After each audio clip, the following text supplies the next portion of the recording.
Assalamualaikum kumandan. Kurutta ola Kırgızistan'a katlamanız gibi.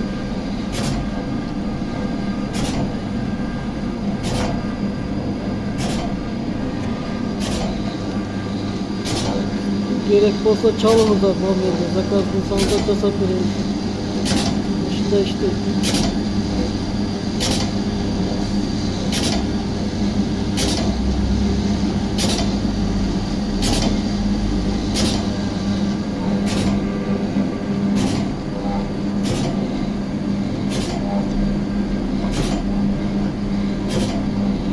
Çoğun sırada kılıp çağırsa da olur.